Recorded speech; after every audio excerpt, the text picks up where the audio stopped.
Welcome to the Human Insight Podcast, where we help you bridge the empathy gap to bring you a valuable new understanding of some of the most innovative ideas and trends shaping the future of business and customer experience. I am Janelle Estes, Chief Insights Officer at UserTesting. And I'm MacMillan, CEO. And today we've invited Gina DeMatteo, a product designer from Rothy. So thanks so much for joining us today, Gina, and welcome to the show. Thank you. I'm happy to be here. Awesome. So you're currently a product designer at Rothy's, which is a D2C fashion company, probably most notably known for their shoes, but you've had an interesting journey there. So tell us a little bit about your role today at Rothy's and what you're focused on and maybe even how your role has evolved over time. So when I first started at Rothy's, I was in the middle of grad school and working on my master's in information design and technology. Rothy's was still super small and we really didn't have much of a UX team at all. So coming out of school and being so kind of excited and newly discovering what user-centered design was, I saw this really awesome opportunity at Rothy's. When I was early in my stages on the UX team, it was mostly about kind of org buy-in and making sure that we saw this need to really build out a UX team and develop testing and research methods around the actual user experience. But when I was first at Rothy's, it was mostly on the CX team and customer experience and taking user calls and customer tickets directly. Since then, my team has grown substantially and we're able to do all the testing and research of new site experiences before, during, and after launch, which has been really awesome. Great. So it sounds like you moved from a role almost in a support capacity to something that's more focused on the overall user experience. Yeah. And most of my early work experience has been in the retail space. I mean, early on, my first kind of dive into the working world in high school and college was all from a very customer service standpoint. So this need for customer empathy wasn't new to me. And when I joined Rothy's from a CX perspective, it felt very natural. And then after working on my master's and seeing that there is a step beyond just helping the customer as the requests come in, but rather really diving in and fixing the problem at the core was so eye-opening and brilliant. And I was so excited. I still am very excited to do my job. And just seeing the small changes you can make that have such a big impact. I love that kind of mentality of moving from more of almost reactive and handling requests as they come in to being just more proactive and forward thinking in terms of how you address the core customer need. Can you tell us a little bit about how you built the case for moving to more of that model of customer centricity at Rothy's? Sure. And as kind of an amendment of what I said earlier, we definitely had a testing team in place, but we were testing more quantitative data and looking at how, where the user is spending a lot of time on the site and kind of heat mapping. But I really wanted to take a more direct approach. And that's where user testing came into play. I used user testing through college and coming in from, like I said, a very eager student standpoint, we had been doing a lot of case studies in school already about the need and the importance of user-centered design. So when I joined Rothy's and our small but mighty UX team of about 1.5, I asked if we were doing any qualitative testing. And the answer was no, met with some questions and inquisitive thinking. And about that time, we had hired on our director. And so her and I really sat and developed this case study to show how much not only time and money and resources we could save long-term by doing the qualitative testing in the middle of our design process. So instead of typically we wait until the end of the design process to go back and test and find the bugs and QA and then go back and do the design and the engineering work again. And it's this kind of lengthy cycle. Instead of just doing the testing in the middle so that our end product most of the bugs and the kinks have been worked out, and it's already been in front of users, and they've already given a level of feedback that can shape and develop our design process, which is so incredibly valuable. And yeah, after posing that and showing numbers, because, business minds like numbers, showing the numbers of the hours saved and hours equate to dollars, and how valuable of an investment this kind of thinking was basically a no-brainer. Got it.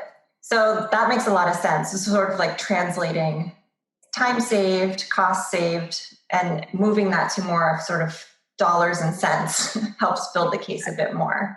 What I love about that is it's sort of taking the intuition you build up in the customer success and support area around, this is what we keep hearing from people. Like it's not, you're not coming out of the big data warehouse world of like, this is what all the click data tells us. You're coming from the world of, this is literally what people are telling us. Can we please go do it? And then putting the business case behind turning that into an initiative upstream with the product. I think that's a really interesting way to think about qualitative feedback. Absolutely. And it brings this level of like personal engagement to feedback. I mean, I also kind of equate it to like gossip or a rumor mill. Like it's one thing to see something bad or positive written about you somewhere and you're like, I don't know who wrote that. And like the internet anonymity, like, I don't know, that's interesting. But then hearing it out of someone's mouth, it becomes more personal and holds way more weight than just this empty anonymous number. So I mean, and that's the empathy side of me that connects to that with people, and having to kind of translate that back into numbers for those that speak in numbers, it's an interesting challenge.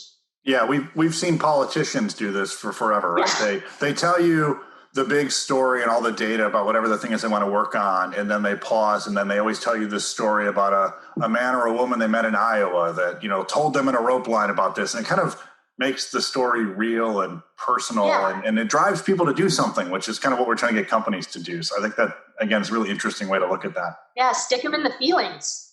Rothy's has been known primarily to be a D2C shoe company, but recently you have introduced some new product lines such as bags and I think masks. So can you help us understand a little bit about how empathy and listening to customers helped perhaps influence that strategy or continues to help kind of optimize those experiences?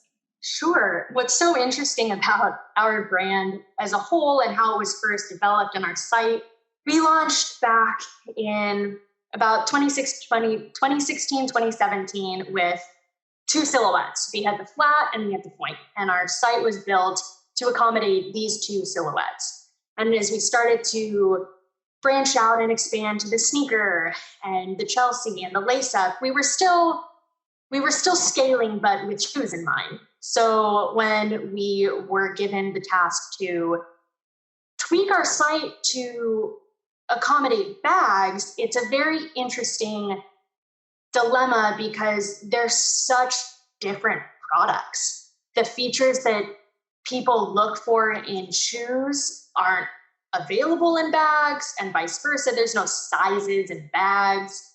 So it was an interesting challenge to find a way to bring these two experiences in the middle somewhere. And at the same time, also researching what the customer and the consumer wants to see in a bag. What's important when shopping for a bag online. She's not going to be able to go in store yet and hold it or feel it or put it on her arm and see where it hangs. So making sure that we were accommodating all of her needs when purchasing a bag. I mean, this is a very personal item that women or men use every day, and making sure that it is that they feel safe and confident in this investment they're about to make on kind of a blind purchase. You're buying it online, you don't really know what to expect. So we spent years developing the bag itself, and we wanted to make sure that the same level of care and concern went into the online experience as well. So we did a lot of surveys and testing and comparing other sites and doing plenty of user research to see what what was the most important features that she'd want to see in the bag and how to create a seamless shopping experience that also would pair well with our shoe experience. We never stop testing, and we're always, everything can be improved upon, just in life in general. You know, they say art is just an imitation of something before it, but you find a way to improve upon it. And I think that is true with just online experiences in general, is that there will always be ways to improve and innovate. So as we launched our current bags experience, we're still doing plenty of research and finding what she would like to see more of, or what is less important, and what we can manipulate and develop and highlight that we aren't currently doing, or looking for ways to improve through hearing that direct customer feedback.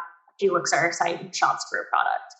You know, it's interesting as you kind of explain your strategies around customer listening and feedback, you're referring to she, which I think is really compelling. It makes me think that you probably have built some shared understanding of the customer within Rothy's. So can you talk a little bit about that? Do you have personas? How do the teams think about the end user? It's funny you bring that up, because we're in a very interesting space where our consumer and our customer are sometimes the same and sometimes they aren't the same extent. So from a digital perspective, sometimes our user is the consumer as well and the customer, or she's on the site browsing and she's about to tell her friend or her partner what she wants, and then they're going to go on and actually shop, but then ultimately it goes back to her to be the consumer.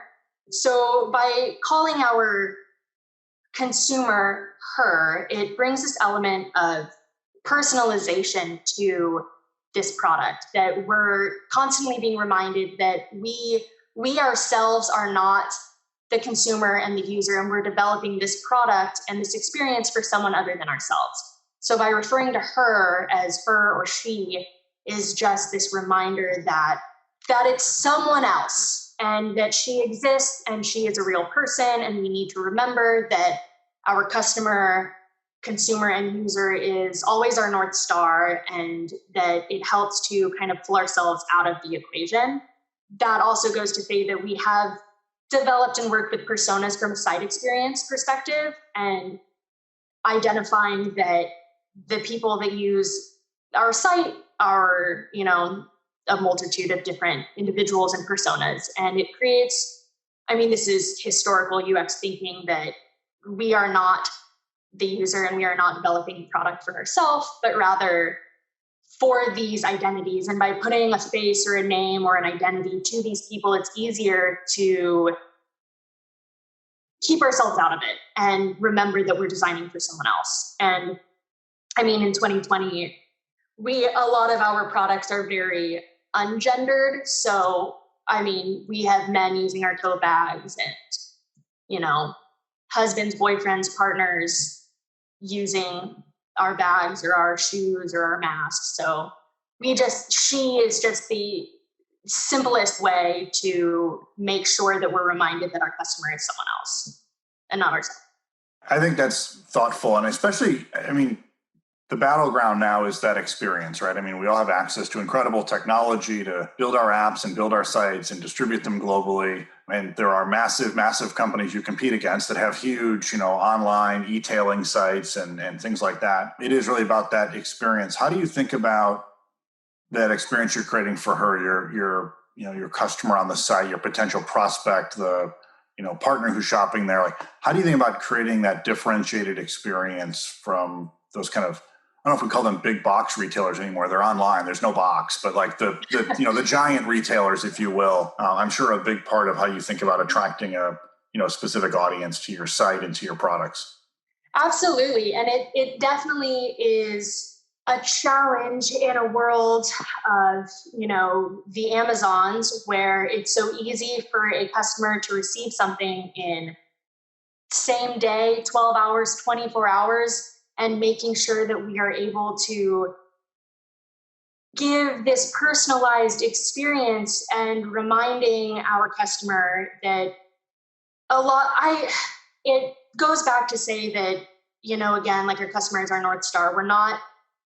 We're focused on providing not just a product for her, but a holistic experience, and that we're telling this story about our brand and our morals and what we stand for as a company. And we're going to deliver a product that is durable and sustainable and washable, but is comfortable and looks good. And really remembering that we're in this for her, and all the feedback that we've received and our awesome customer base that is so enthusiastic about our product, and listening and empathizing and creating this really personal, intimate experience that these big box stores will never be able to meet. So that's our advantage as relatively small and streamlined company, that we're able to meet her and meet her needs and offer something that we know that it almost creates this feeling that it's like custom tailored to her. We've been listening, we hear what she's saying, and we're meeting her with her asks and requests. In life, we have a lot of moms that love our shoes, our frontline workers, our healthcare workers. They're comfortable, they're washable. It's about creating products that work with her through her life and everything she does every day. And you have created, as a company, an audience that is a fan base. I mean, it is amazing when we mention your brand. You've been a customer of ours for a little while. I know just internally, I feel like every time the brand is mentioned, there's a person on the call with the Zoom who has to interject with, I love their shoes, or I love that company. That's been true at home for me. I saw just the other day, my wife had a box of Rothy's on the, coming in the front door, like it had just been shipped to us. It's like everyone loves the brand, and that's not an easy thing to accomplish. And clearly from talking to you can tell it's not something you all take for granted. But how do you think about the responsibility of kind of shepherding something like that in terms of as a researcher, as getting feedback from customers, and keeping the brand the way that it's revered? Can you talk a little bit about how you view the brand and how you've been able to help foster that? Absolutely. We are so humbled and flattered and appreciative of our fans, if you will. I mean, it's weird to call them that because they are our customers and our consumers, but they're fans too. And it's so awesome to be a part of a brand that I'm so proud to be a part of, and see our customers be as enthusiastic as well. I mean, that I don't know if this is commonplace for other brands to experience. I think some brands have a level of a fan base around them, but I've never experienced it before. And it's awesome to see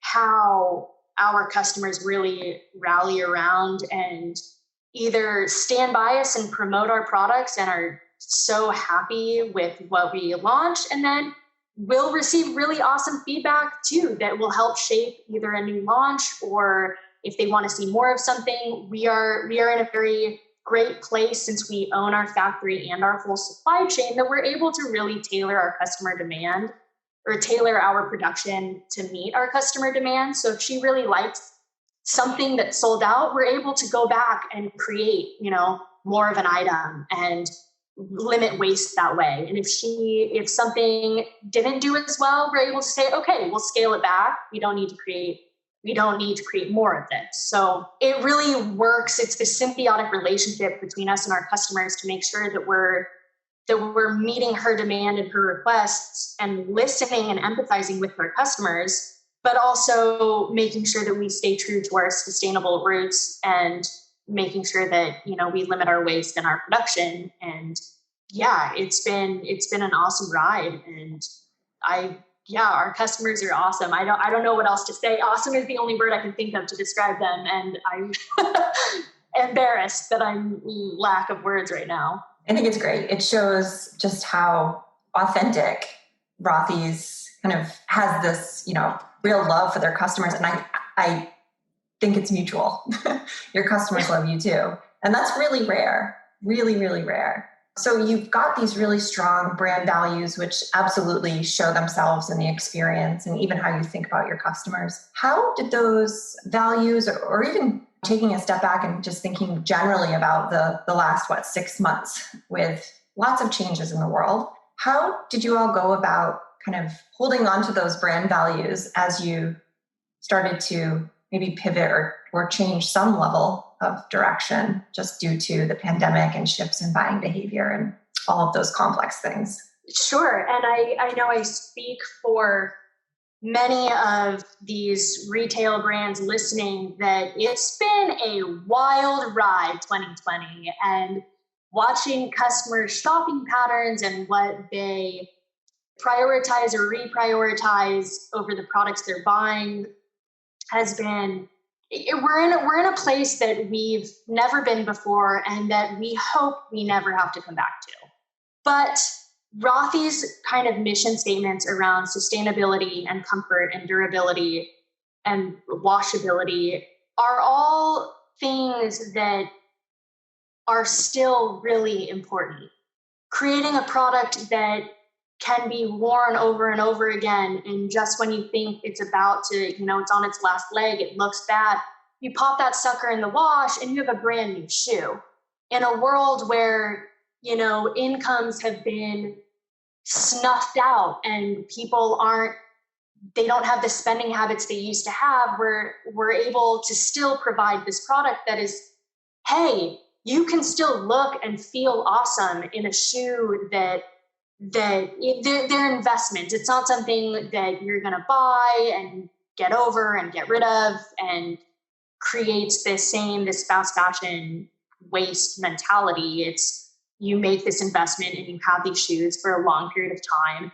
And even if you get bored with this style, you can still wash it and give it away to someone and they will still be this brand new shoe, which is brilliant. And washability, speaking on that, has been so awesome in this time of COVID because there's this heightened sense of cleanliness and this need to, this, fear of the virus and germs and this dirtiness in the outside world. So by providing shoes people are still out and walking around. They still need things on their feet, but now they can come home and they can have, their outside shoe or their inside shoe, and they can rotate them and they can throw a pair in the wash if they've been in, a grocery store or a really public place. That goes with their bags as well.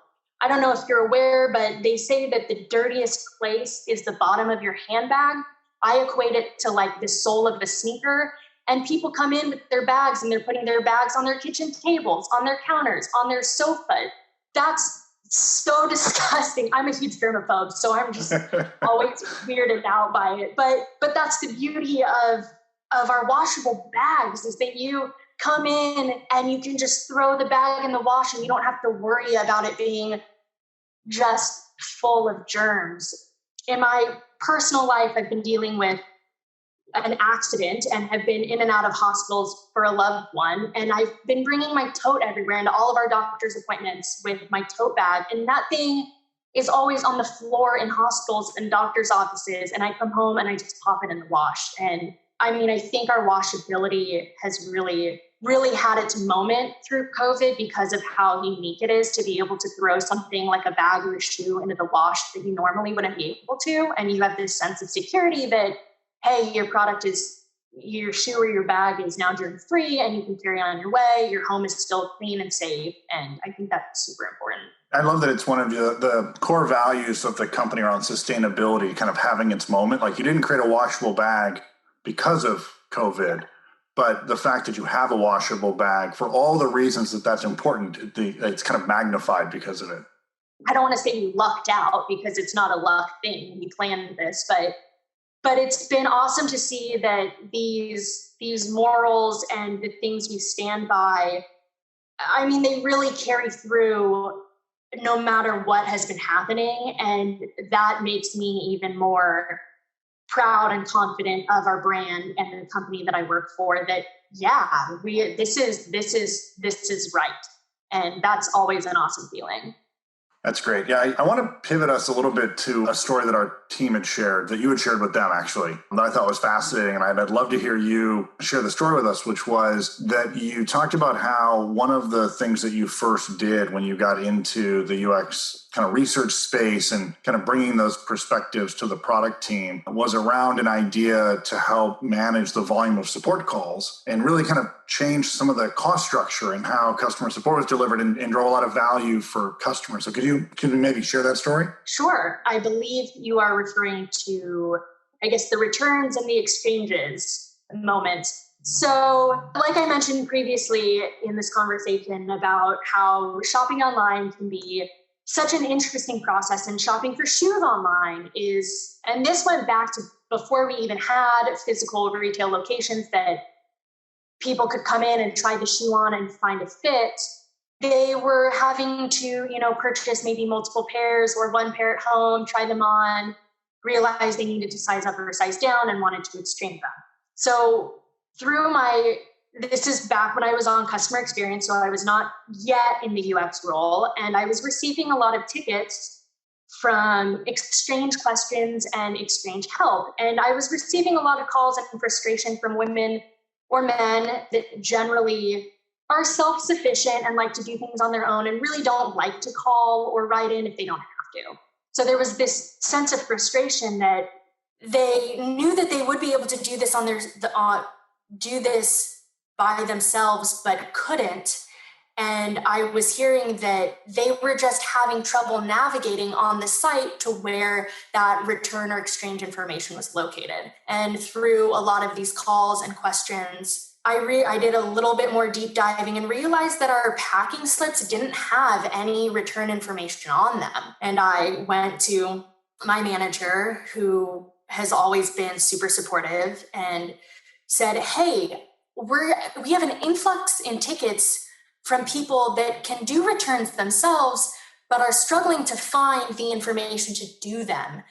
I noticed on our site, we don't really have, that information isn't very clear. It's not really in our footer anywhere. The invoice itself doesn't have information. What can we do to just solve this problem instead of always bandaging the issues as they come in? Manager heard and rallied the rest of the teams involved and made sure that we could make this more legible and clearer. We added return information on our packing slips, and ticket requests for exchange help dropped substantially. That was a great small win for me, who was still in school and working on customer experience, and was like, wow, this is UX right in front of me. This is what it is, and what a great feeling. So I guess stemming off of that, working with my manager and kind of our director, and saying, this is what I'm working on in school, and I'd really like to do more of this in my role on CX. How can I do that? And they gave me so many opportunities to noodle around on the site and find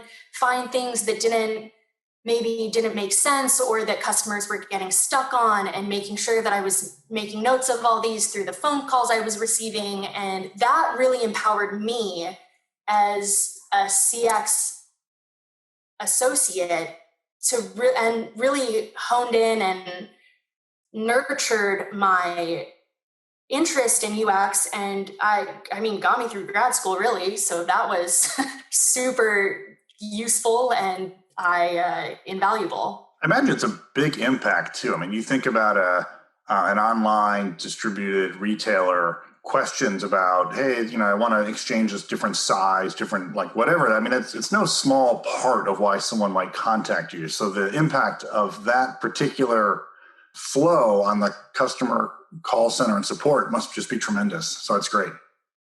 Yeah, it was. It was very, like I said, inspiring to say, hey, it was such a small change and such a small tweak, but look at the impact it made. And I'm like, if I do that here on CX, imagine what I can do when it's my sole job, when that's all I'm doing. And that was really the fire that inspired me to stick with UX. It's awesome. So we're kind of nearing the end of our time. I wanted to jump into the lightning questions.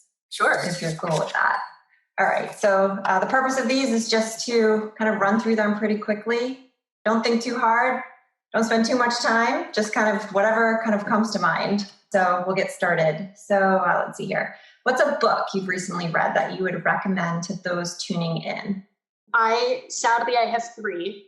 I recently read Land of Laughs, which is a fiction. It's by Jonathan Carroll, and it's this super whimsical book about, I don't want to give too much away, but it's super cute. It's about this fun author that goes to write a biography about his favorite author. And There's bull terriers in it, and I own a bull terrier, and so I really loved that book. Also reading Wherever You Go, There You Are by Jon Kabat-Zinn, which is kind of a mindfulness meditation book, which is super relevant for, COVID times and can kind of ground and bring a sense of security to those that need it.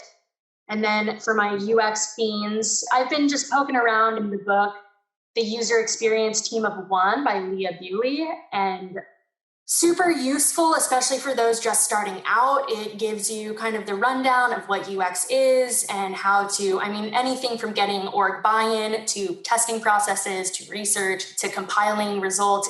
It's been an awesome little read. That's awesome. Yeah, that book is great, especially when you're just starting a UX practice, because you end up, as you know, wearing so many hats before you move into something a little bit more formal. What's one piece of advice you would give someone trying to convince others in their organization to invest in customer-centric design? Love that convincing is needed because it seems like such a no-brainer, especially as a UX design / researcher. We are all in this space like, yeah, I don't know why doesn't anyone understand this? But in a lot of places, you do need to convince others. And I think the most important part is that since we always should regard our customer as the North Star, our digital product should be no different. If you have a stellar product, but no user is able to make your, cool, avant-garde, illegible site, or you have a really difficult navigation, then what do you really have at the end of the day? So making sure that your digital product is just as usable and pleasant to use, that's how you get your customer to really buy in and use the actual product. It's always remembering that our customer is the North Star and everything we do is for this other person.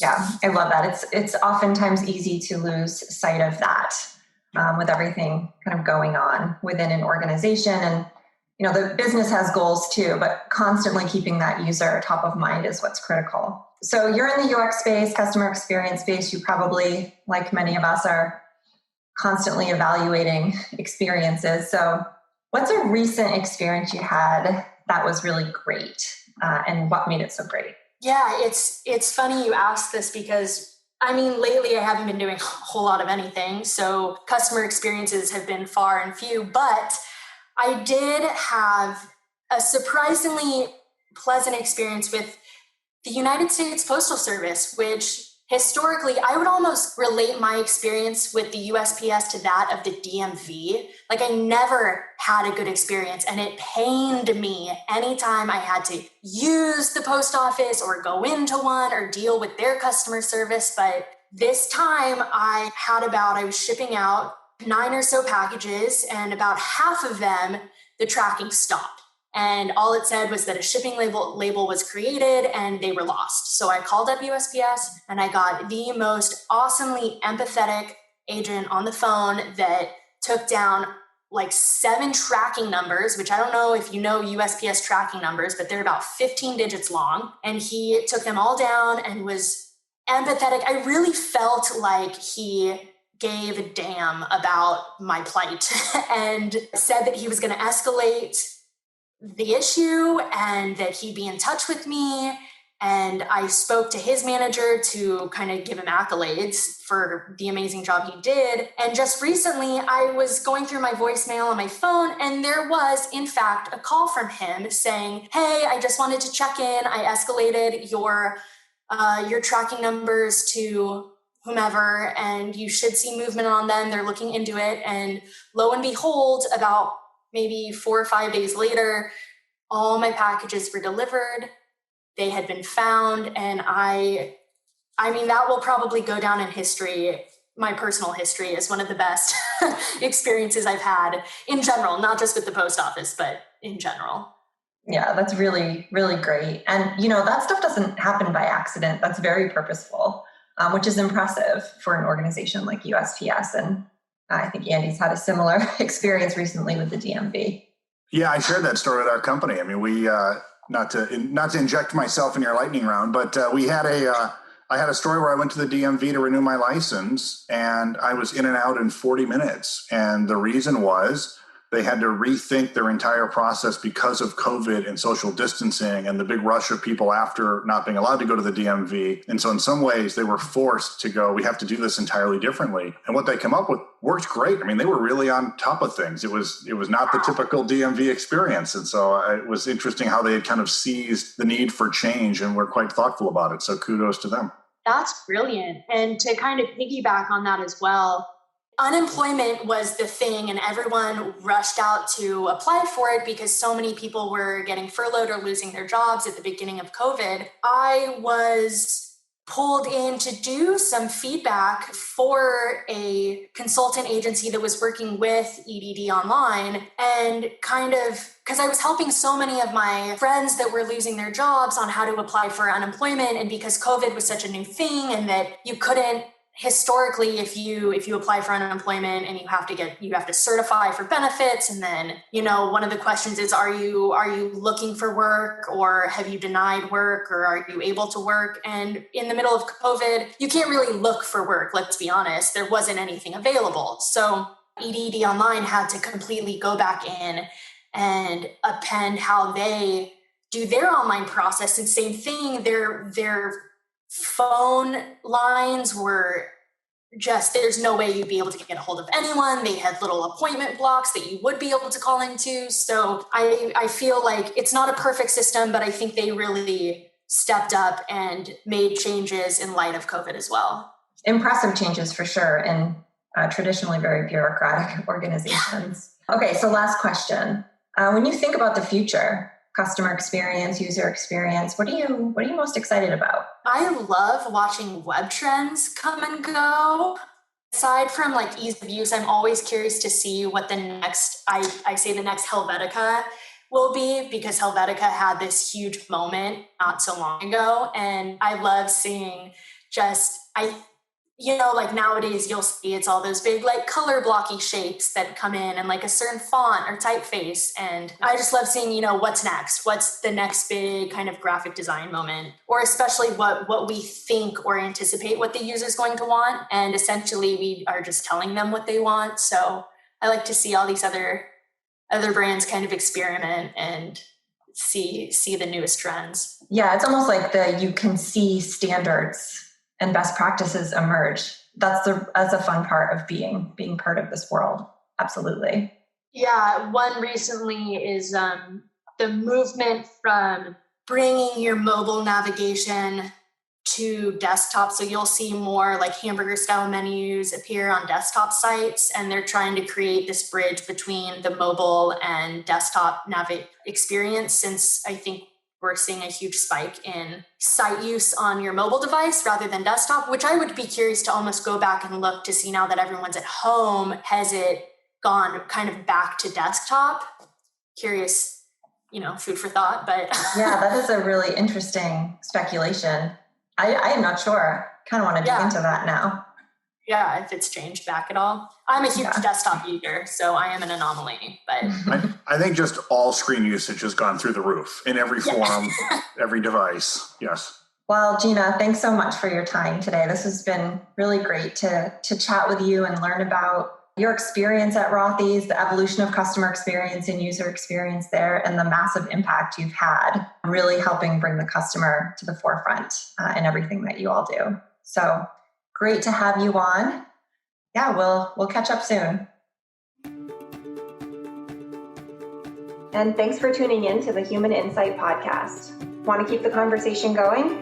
You can visit our podcast hub, usertesting.com/podcast, and check out past episodes. If you haven't already, don't forget to subscribe on iTunes, Spotify, or Google Play so you never miss a good episode. And if you enjoyed our show today, please tell a friend or leave us a rating on iTunes. On iTunes. On iTunes. On iTunes.